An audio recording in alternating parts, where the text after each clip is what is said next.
presse à l'Assemblée nationale. Ce point de presse est relatif, selon le président de l'Assemblée nationale, à l'affectation de nouveaux agents chargés de sa sécurité sans son consentement. Plus de détails, souvent les précisions données par le président de cette institution, Hamamadou. Les plus hautes autorités de l'État,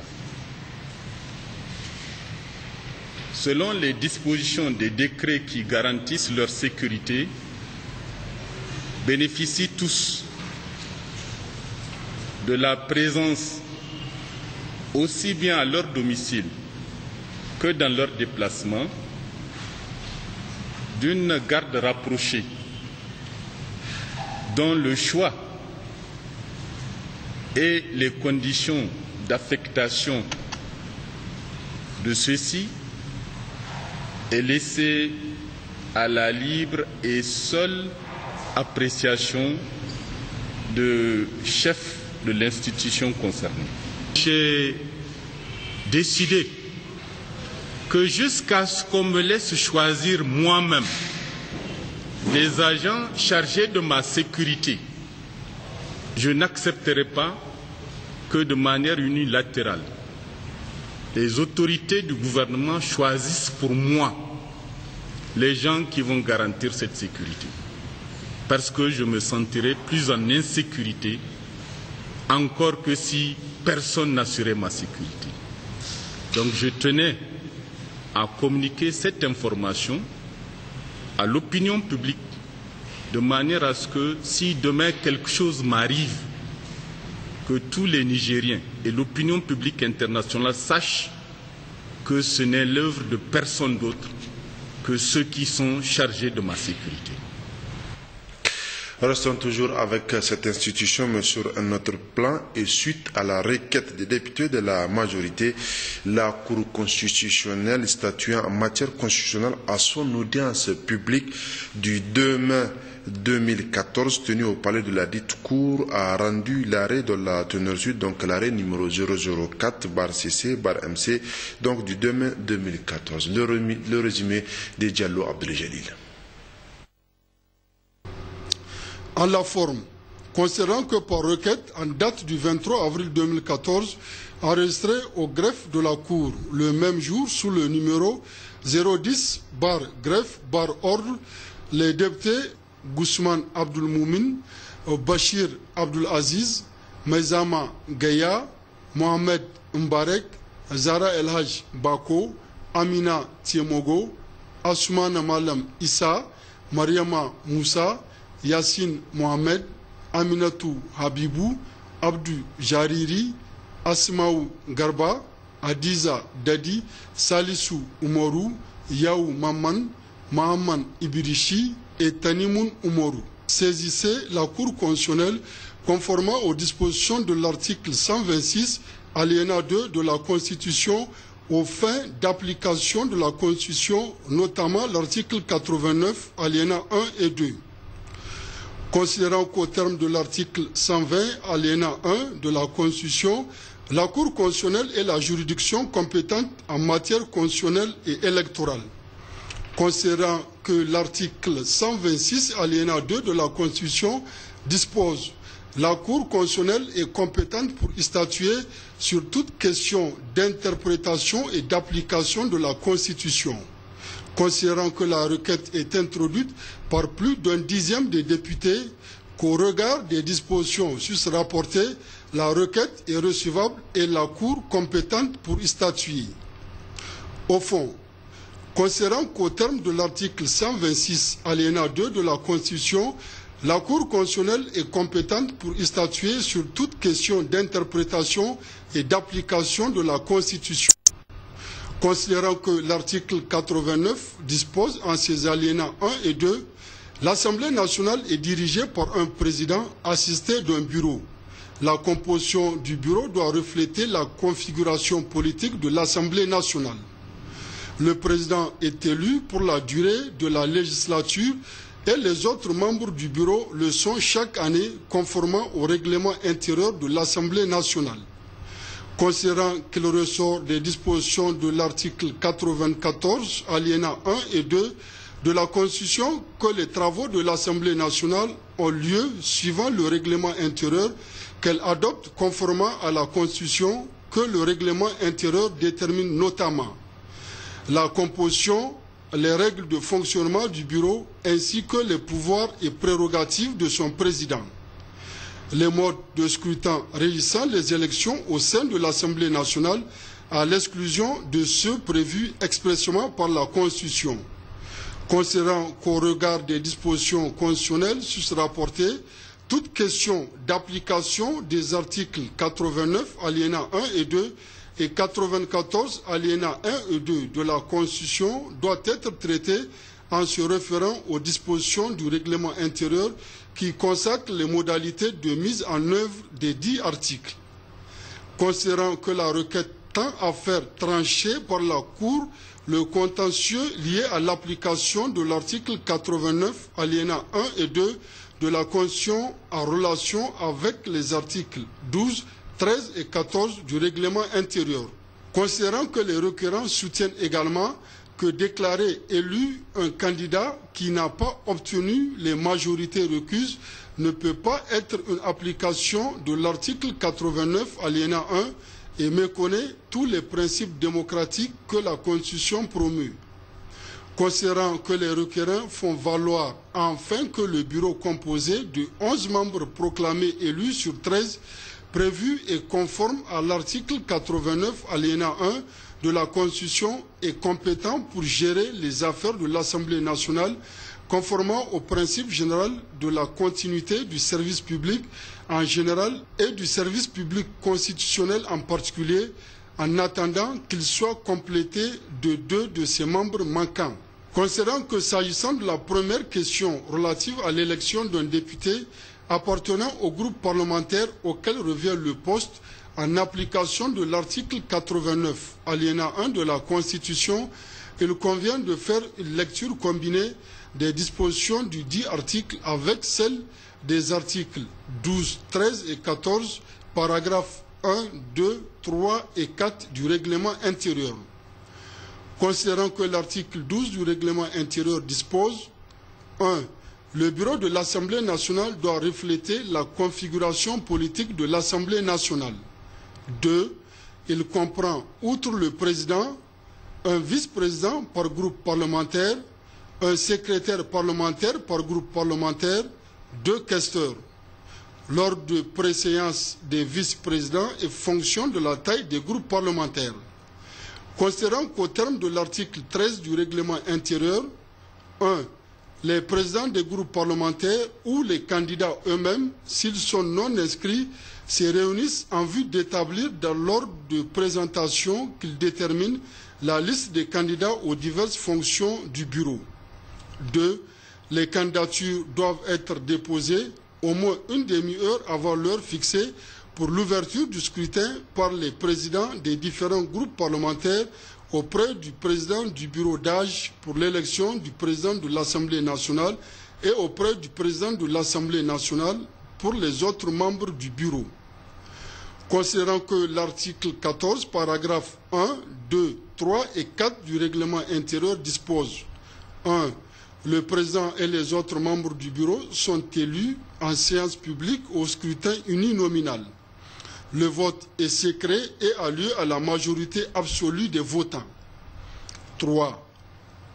3 scrutateurs tirés au sort parmi les députés dépouillent le scrutin et procèdent au décompte des voix et le président de séance proclame les résultats. 4. Si la majorité absolue n'est pas atteinte aux 2 premiers tours du scrutin, au 3e tour, la majorité relative suffit. Et en cas d'égalité des suffrages, la séance est suspendue pour permettre des consultations. À la reprise, si l'égalité persiste après un 4e tour, le plus âgé des candidats est élu. Considérant que, s'agissant des renouvellements et des remplacements des membres du bureau, l'article 15, paragraphe 6 du règlement intérieur renvoie à l'application des dispositions des articles 13 et 14 du règlement intérieur rapporté. Considérant que le règlement intérieur ne précise pas les modalités internes de désignation par le groupe parlementaire des candidats au poste qui lui revient, que l'article 13 alinéa 2 du règlement prévoit néanmoins qu'il appartient au président du groupe parlementaire de déposer les candidatures auprès du président de l'Assemblée nationale. Considérant cependant que l'article 14, paragraphe 4 du règlement intérieur précise qu'au troisième tour du scrutin, la majorité relative suffit et qu'en cas d'égalité persistante des voix, après un quatrième tour, le plus âgé des candidats est élu, que ces deux cas de figure supposent qu'il y ait un choix des électeurs parmi plusieurs candidats du même groupe parlementaire. Considérant par ailleurs que l'article 25 du pacte international relatif aux droits civils et politiques de 1966, auquel se réfère le préambule de la Constitution dont il fait partie intégrante, reconnaît à tout citoyen le droit de prendre part à la direction des affaires publiques, le droit et la possibilité de voter et d'être élu, que par conséquent, tout membre d'un groupe parlementaire peut être éligible à un poste affecté à son groupe, que chaque groupe parlementaire fonctionne selon ses règles internes, mais cette liberté ne l'autorise pas à violer le principe de la liberté de candidature consacré par les instruments juridiques internationaux relatifs aux droits de l'homme signés et ratifiés par le Niger. Que dès lors, il y a lieu de dire que le groupe parlementaire ne peut faire obstacle à la liberté de candidature des députés qui le composent. Considérant que les requérants demandent à la Cour de dire que déclarer élu un candidat qui n'a pas obtenu les majorités requises ne peut pas être une application de l'article 89 alinéa 1 et méconnaît tous les principes démocratiques que la Constitution promeut. Considérant que l'article 89 alinéa 1 de la Constitution susrapportée pose le principe de la configuration politique de l'Assemblée nationale et que l'alinéa 2 du même article renvoie au règlement intérieur pour fixer les modalités de l'élection du président et des autres membres du bureau.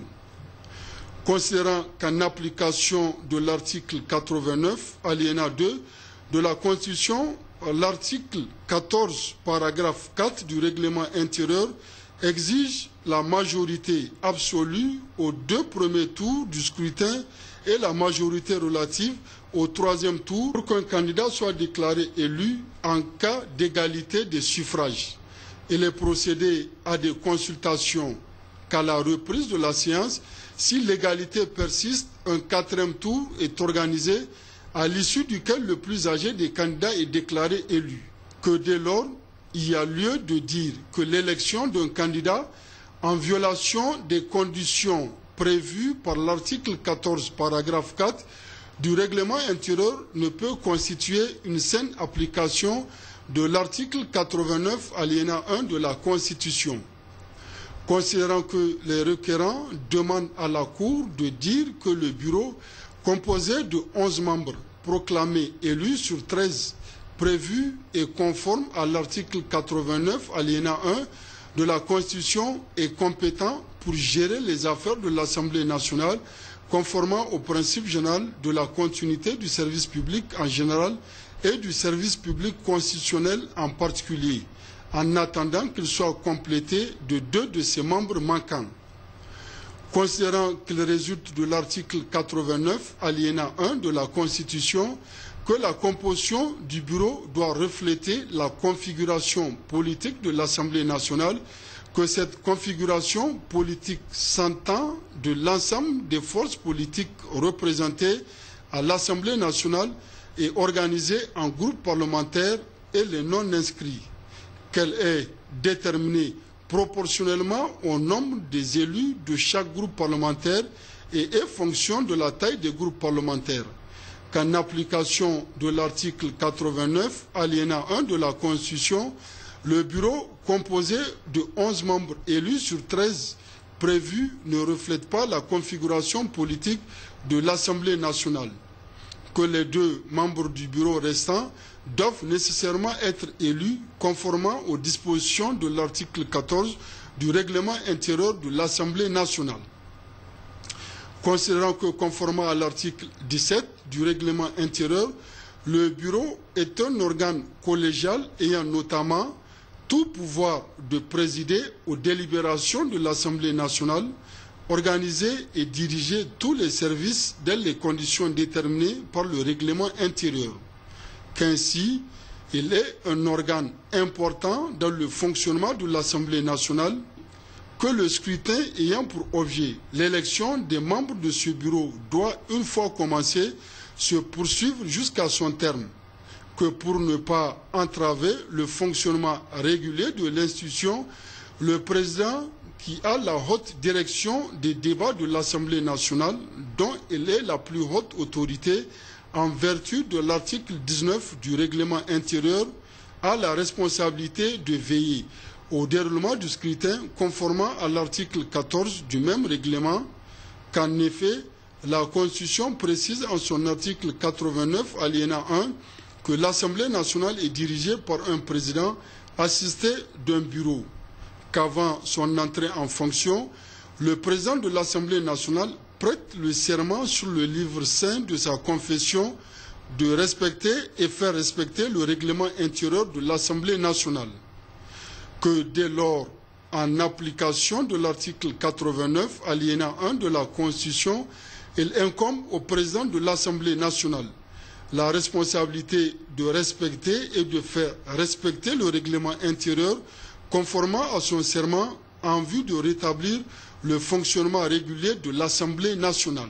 Par ces motifs, reçoit la requête des députés Gusman Abdul Moumin, Bachir Abdul Aziz, Maizama Gaya, Mohamed Mbarek, Zara El Haj Bako, Amina Tiemogo, Assoumana Malam Issa, Mariama Moussa, Yassine Mohamed, Aminatou Habibou, Abdou Jariri, Asmaou Garba, Adiza Dadi, Salissou Umoru, Yaou Maman, Mahaman Ibirishi et Tanimoun Umoru.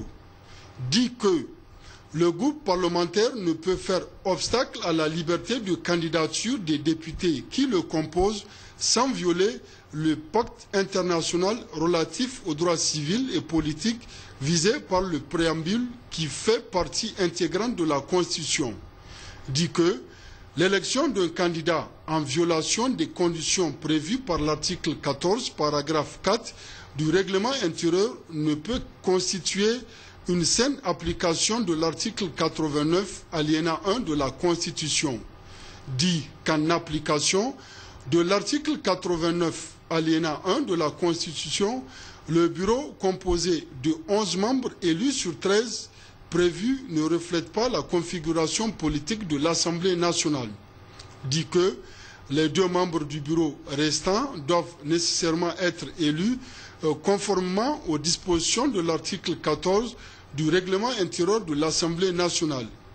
Dit qu'en application de l'article 89, alinéa 1 de la Constitution, il incombe au président de l'Assemblée nationale la responsabilité de respecter et de faire respecter le règlement intérieur conformément à son serment en vue de rétablir le fonctionnement régulier de l'Assemblée nationale. Dit que le présent arrêt sera notifié aux requérants et publié au journal officiel de la République du Niger. Ainsi fait, jugé et prononcé par la Cour constitutionnelle les jours, mois et ans que dessus ou siégé Madame Abdoulaye Diori Kadidja Touli, président, Monsieur Mori Ousmane Sisseko, Larwana Ibrahim, Mano Salaw, Umoru Ibrahim, Umoru Narey, conseiller, en présence de Maître Maman Sambou Sebou, greffier en chef. Et les députés nationaux ont animé ce matin de la majorité, donc ce matin, une conférence de presse relative à l'arrêt rendu hier soir par la Cour constitutionnelle et sur le vote du bureau à l'Assemblée nationale, objet de désaccord entre les parlementaires de la majorité et de l'opposition. Les parlementaires de la majorité ont réagi par rapport donc à cet arrêt rendu par la Cour constitutionnelle. Suivons à cet effet les explications de l'honorable Mohamed Ben Omar. Au nom donc des députés de la majorité, Je voudrais vous entretenir ce matin donc de cet arrêt, comme vous le savez, qui est tant attendu par toute la nation nigérienne. Mais auparavant, je dois rendre hommage à la justice du Niger. La haute juridiction en matière constitutionnelle et électorale a rendu son arrêt tard dans la nuit. Et cet arrêt, je dois le dire au nom de l'ensemble des collègues, nous satisfait entièrement. Parce que nous étions déjà dans notre posture, que confortés que nous étions, nous avons le droit en notre possession. Nous l'avons dit en plénière à plusieurs reprises. Malheureusement, nous n'avons pas été suivis par nos collègues de l'opposition. Et cela a fait qu'il y a eu des va-et-vient, vous vous rappelez. Pendant plus de 2 semaines, aujourd'hui, nous étions bloqués sur le renouvellement du bureau de l'Assemblée nationale. Mais à partir d'hier soir, en tout cas, l'arrêt est tombé.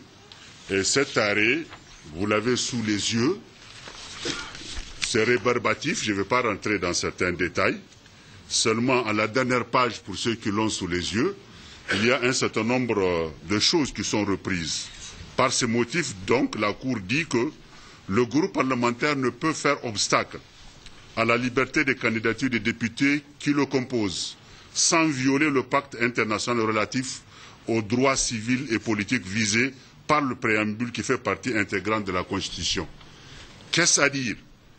Vous savez, nous avons un contentieux par rapport à l'article 14 du règlement intérieur où on dit que ce sont les présidents de groupe qui déposent les listes des candidatures. Ici, le constituant a fait ressortir qu'il y a des droits inaliénables liés à la personne humaine que notre pays a régulièrement ratifiés. Et par rapport à cela, tout député dans son groupe parlementaire, il a droit de postuler à n'importe quel poste. Il peut candidater. Par conséquent, il n'y a plus cette dictature comme de par le passé où le président du groupe va amener une seule candidature. S'il y a un consensus, il peut y avoir une seule candidature. S'il n'y a pas consensus au sein du groupe, il peut y avoir 2, 3, plusieurs candidatures s'il le faut. Maintenant, c'est à la plénière de trancher, elle qui est souveraine et qui juge en dernier ressort. Dit également l'autre articulation que l'élection d'un candidat en violation des conditions prévues par l'article 14, paragraphe 4 du règlement intérieur ne peut constituer une saine application de l'article 89, alinéa 1 de la Constitution. Qu'est-ce à dire? Ici, vous vous rappelez, quand nous avons dit que les candidats ne peuvent pas, la majorité absolue, le règlement intérieur dit, pour qu'un candidat soit élu, au premier tour comme au deuxième tour, il doit nécessairement avoir ce qu'on appelle la majorité absolue, c'est-à-dire 57 voix. Le cas que nous avons aujourd'hui en litige, c'est qu'il y a eu, par exemple, un poste où il y a eu 2 tours et le candidat n'a pas requis la majorité absolue. Ici, cette fois-ci, c'est clair, dès que vous n'avez pas la majorité absolue aux 2 tours, vous êtes d'office écarté. Cela ne veut pas dire que vous ne pouvez pas revenir, mais cela ne veut pas dire également que vous allez empêcher d'autres candidatures.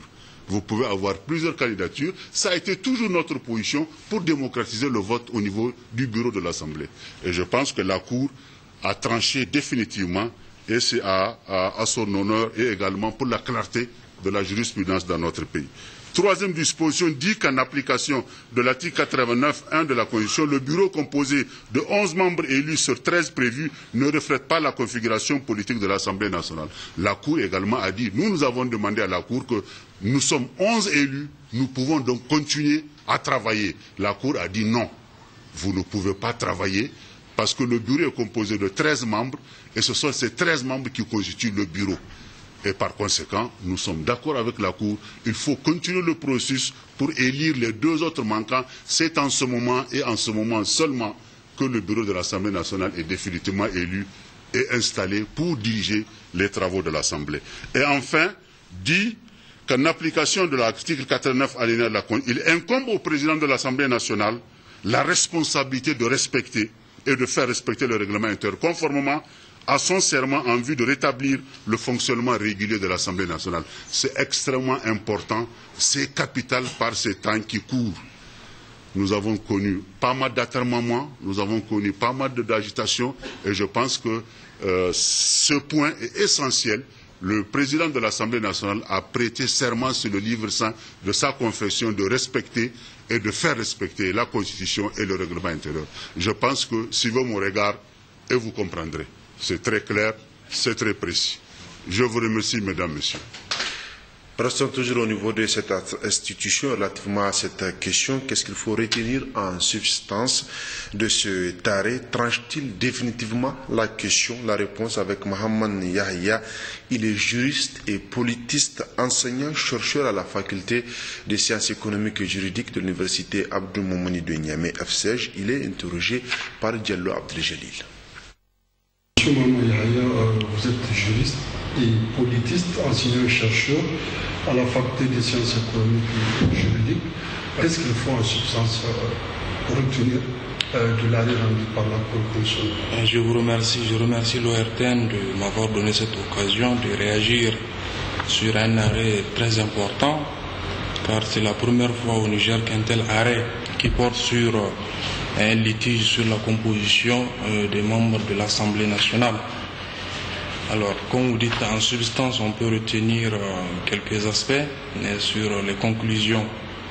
Je vais commencer par un aspect que je trouve très important en ce qui concerne cet arrêt, notamment vers la fin où il dit qu'en application de l'article 89 alinéa 1er de la Constitution, il incombe au président de l'Assemblée nationale la responsabilité de respecter et de faire respecter le règlement intérieur conformément à son serment en vue de rétablir le fonctionnement régulier de la Cour.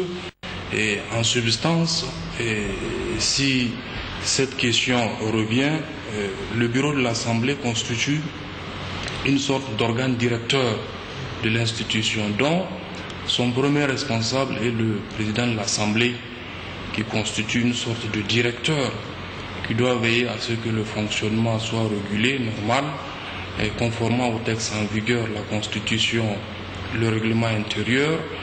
Et je pense que c'est un appel fort que l'institution en matière constitutionnelle, avec tout ce qui a eu lieu, tout ce qui avait eu, en tout cas comme débat, comme tergiversation sur la question de la formation de ce bureau de l'Assemblée, un certain nombre de députés conformément à la Constitution ont saisi cette Cour pour pouvoir leur éclairer, n'est-ce pas, sur la tenue à suivre cette question. En tant qu'institution responsable, donc elle a jugé que cette requête est recevable et elle a donné un certain nombre, en tout cas en tant que garante de la Constitution, du respect de cette Constitution, a donné cet arrêt, et que cet arrêt a une double importance parce qu'il tranche définitivement la question, pour que nous savons que l'article 134 dit que les dispositions, en tout cas le contenu de l'arrêt s'impose à tous les pouvoirs